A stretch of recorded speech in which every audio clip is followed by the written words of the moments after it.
So there was these two monks, and they were going on a hike. I'm sure you guys have heard this, but I'm just gonna, no. And they were going through the woods, and up and down and sweating in their little orange garb. And there was this, one of the monks was an older monk, and the other monk was a younger monk. Handsome guy, by the way, a little bald. And there was this beautiful woman, and she was trying to get across the river as they were journeying. Now, the monks were trying to figure out how it was that they were going to help this woman, because in monk land, they couldn't touch the woman. And they were a little verklempt about this, trying to figure out, well, how do I serve and what do I do? And so the one monk decides that he's going to lay a handkerchief down so that the woman could get across, and then they keep moving on their way. And they're still hiking, and it's about 1.5 miles up the road, and the young monk turns to the older monk and he says, you guys heard this, right? No? And he says, gee, I wonder if that woman ever got across the road.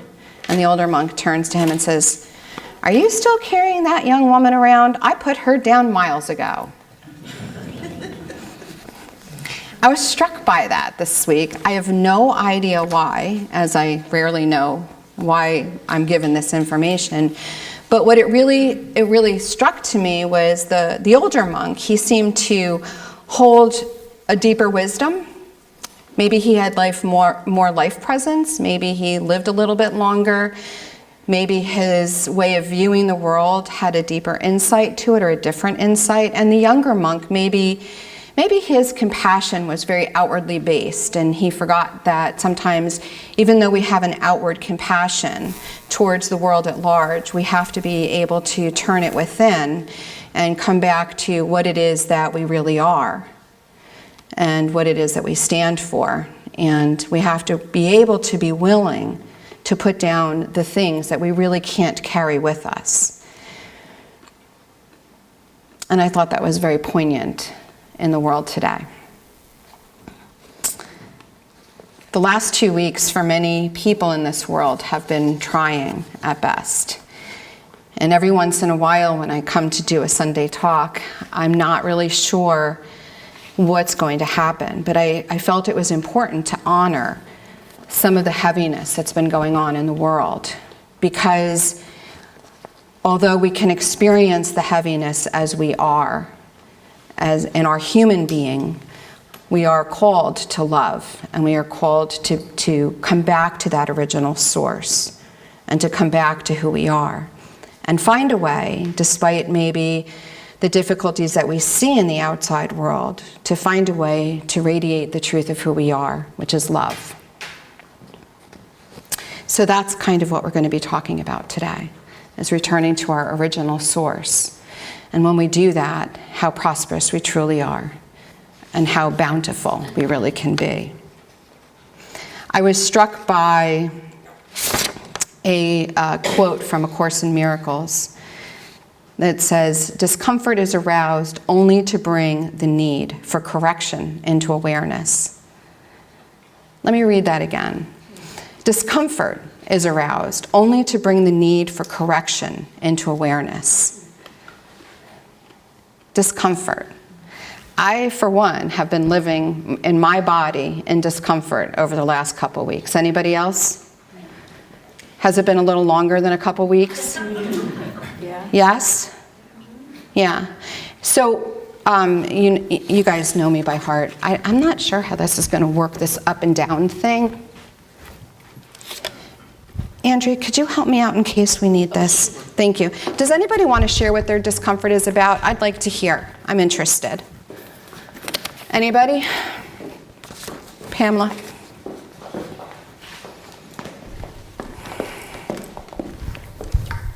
Sometimes I'm an empath, so I just feel the collective energy. But I keep finding myself getting very, very angry, and I'm like, crap. If I'm angry at something, that means it's reflecting that something that's in myself. And I don't like to look at that. I like to look at everybody else's anger or issues but my own. And so it's been very painful to sit and accept and say, yeah, there are some really dark stuff about my life and my upbringing that I'm not comfortable, and it's not in alignment anymore, but it feels very scary to let that go, to open up to a greater possibility, because it's been with me my entire life, and that's scary as anything. Thank you so much for sharing that. Linda's back in the back corner. Linda Allen. You canceled that? Yeah. Yeah, I've been really struggling with anger and frustration and what to do with those feelings and how to show up as love in spite of that. And it became very personal over the past couple of weeks in the debate around women and sexual assault. Really, it's not an argument, but a very heated debate with my own father.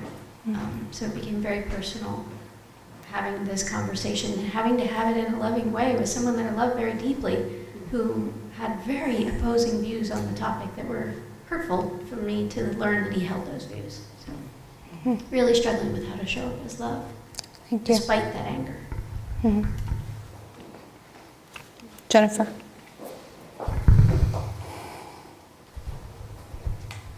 Ditto. And I, about 3 weeks ago, put my dog down, who is my comfort.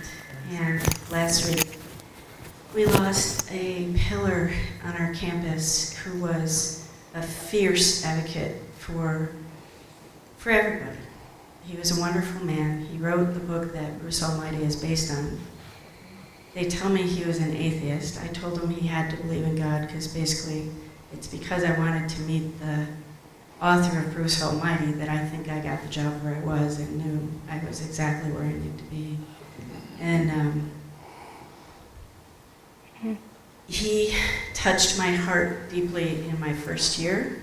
And my first year was a ball of stress, because I won't even tell you all the things that happened, but it's this huge stress ball. So all of that came up.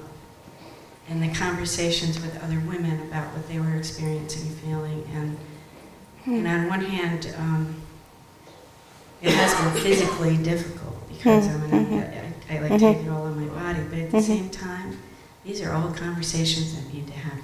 Correct. Out loud. Thank you. Publicly. Thank you. Yes. And I have to say, in response to that, there's a part of me that was very uncomfortable about what I wanted to talk about today, because I kept thinking to myself, you know, church should be uplifting. Church should be, listen to my shoulds, everybody here, because, you know, I'm only human right up here with the rest of everybody else, right? Church should be something that by the time we leave here together, we should all be geared up for a beautiful week, and we should have, you know, feelings of hope and optimism. And then came a different reality, which was, when we have heartfelt conversations, isn't it then that we feel a sense of home and a sense of love and a sense of belonging? And when we feel that sense of home and love and belonging, we do have hope. Hope begins there. And it was just really interesting for me to go through that piece. One of the things we talked about today in our conscious living group was the fact that this conversation actually originated starting last week, of how individual we all are, and how within our diversity we really become one. And the diversity that we were talking about began to be expressed by the nature of seeds and how many different seeds there are in the world. And then we began to talk about, not only are there a lot of different seeds, but each seed, in order to germinate, needs to have its own special conditions. Which is really interesting, because who the heck ever pays as much attention to seeds as we have now for 2 weeks? Linda Allen does. And she writes a lot about seeds. And one day we were exploring seeds, and she reminded me that there was a seed that would be very hard, and unless we cut it and had it soak in water, it wouldn't germinate. And I thought that was fascinating, that it needs to have help from an outside source in order to germinate.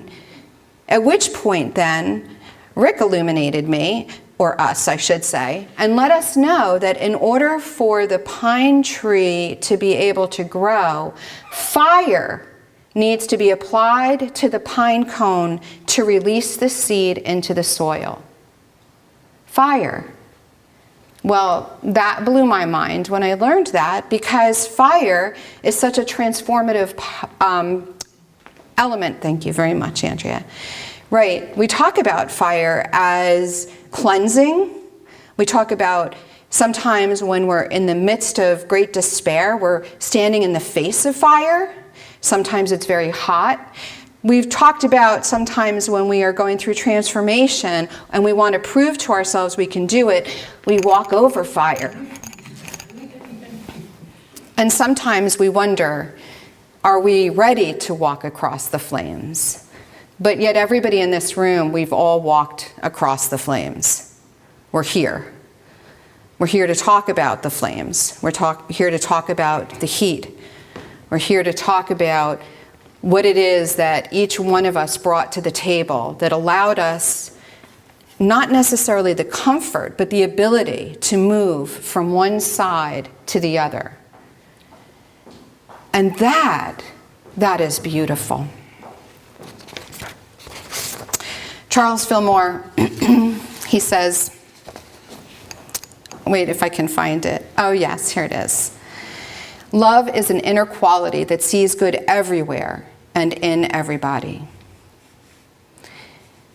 It insists that all is good, and by refusing to see anything but good, it causes that quality finally to appear uppermost in itself and in all things.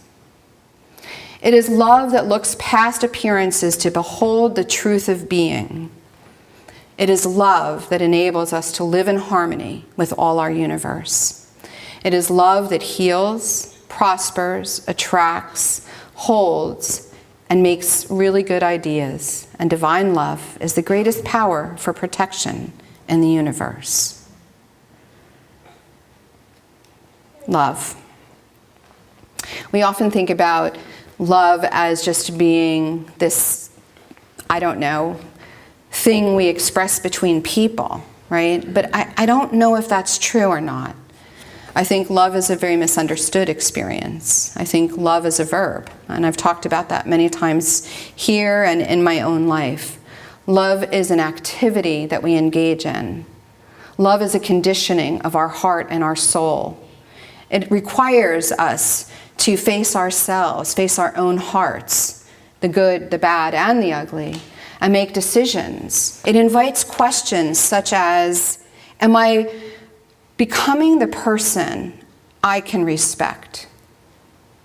Are my relationships with those I love improving or deteriorating? And how do I show up in those relationships that allows love to flow more freely? Is my love enlivening to others? Am I celebrating? Am I celebrating the glory of that person?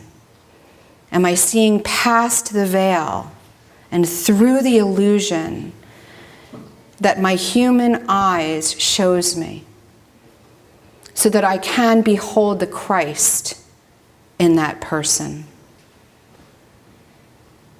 Those were some of the questions that came up for me this week as I was exploring how do I move beyond the veil of illusion and into a place of love. And then, of course, comes the poem. I'm not going to read the whole poem, I don't think, but I'm going to let you know that Linda Allen posted this on Facebook, and I'm sure if you wanted to hear the whole thing, she would make it available, but I did ask her permission to share parts. Linda, in her quest for understanding how to move from one side of the veil to the other, she realized something important, which I thought was poignant, that sometimes in the moment of our experience here, in present day, it's very difficult to remember why we're loving and how to get to love. And we actually have to look at what was there before, which is the title of her poem.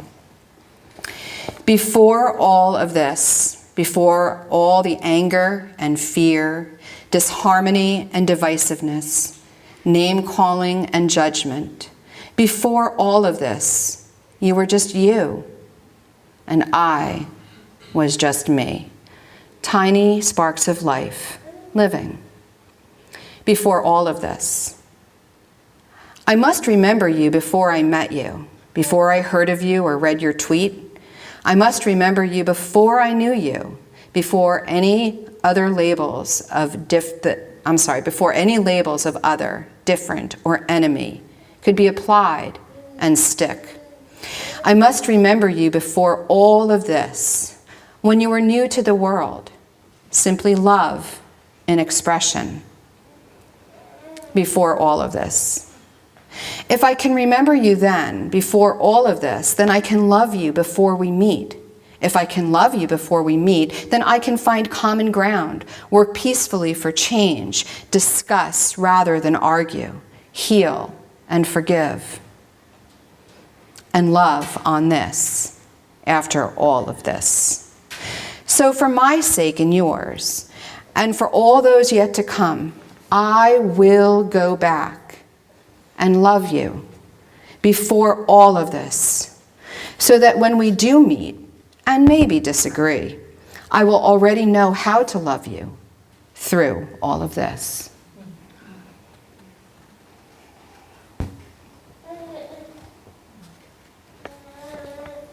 To quote Ethel, she said, "Wow."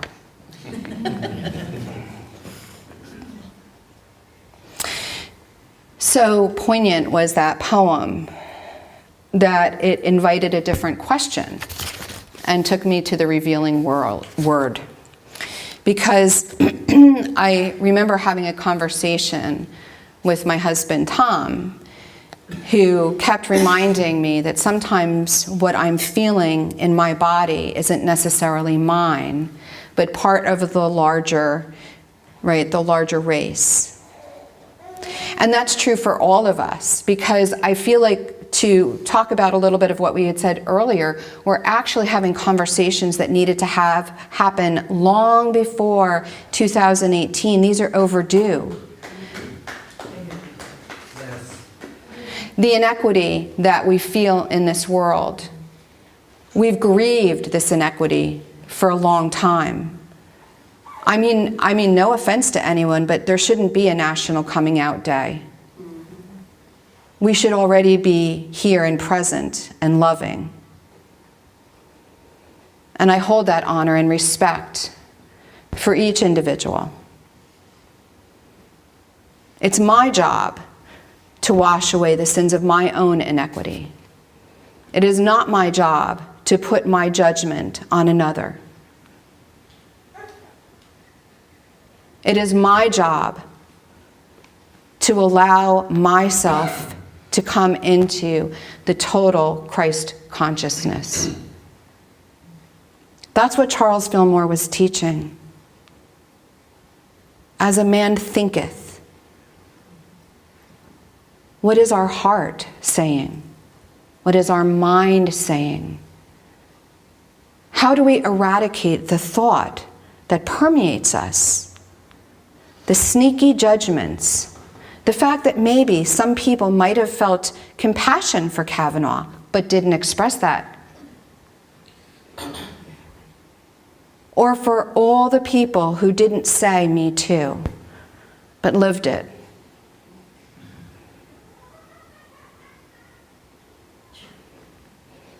Here is a family in this church. And these lights I have lit every Sunday since we did our ceremony for our first church. These hold as the representation of the light, of the flame of each heart. And if there's those of you who weren't here with us and would like to light a candle, please let us know. We will provide a candle so that each Sunday you are represented here as the individuation of the Christ consciousness that you hold. That is who we are. So, revealing word. Race consciousness. The human race has formed laws of physical birth and death, laws of sickness and physical inability, laws making food the source of bodily existence, laws of mind that recognize no other source of existence except the physical. The sum total of these laws form a race consciousness separate from and independent of the creative mind. When creative mind sought to help men spiritually, the mind of the flesh opposed it and made every effort to solve its problems its own ways. The great need of the human family is mind control. Jesus showed us that mastery is attained through the realization of the power of spirit. Race errors, erroneous race thoughts that bind mankind to sin, disease, poverty, war, calamity, and death. Race mind, totality of beliefs, thoughts, memories, feelings, and experiences of the race. Man has built into the race mind a consciousness of corruptible flesh instead of the inherent incorruptible substance of God mind. And it was really interesting because when I looked up flesh, which I didn't really write down, what it talked about was the insatiability of our own desires, or the ego. So we all as human beings are of the flesh. And remember that Jesus teaches us to be of the world and not in it. And that's part of how he talks about how we shift our consciousness up and we raise our eyes up to God. Pretty heavy stuff, huh?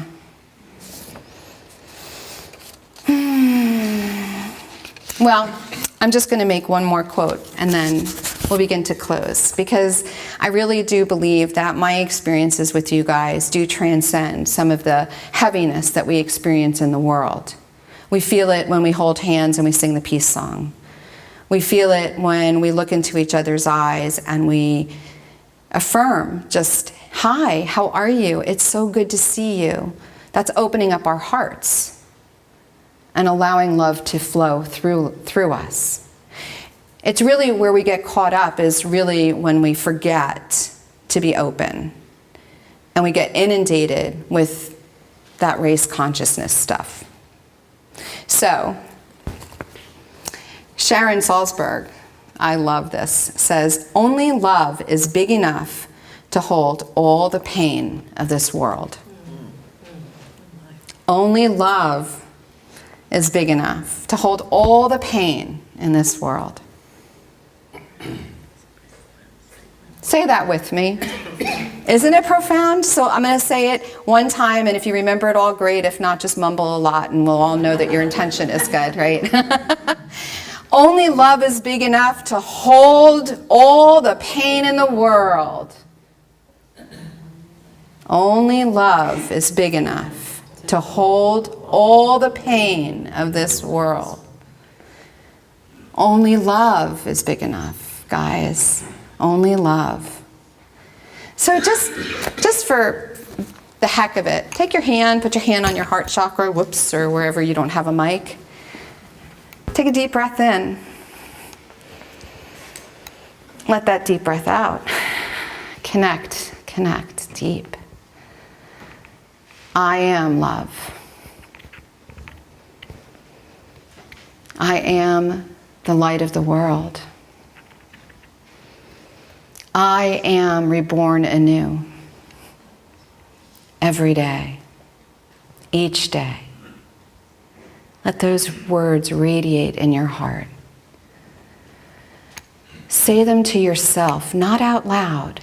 Incubate them so they have power to generate what's inside. I am love. I am love.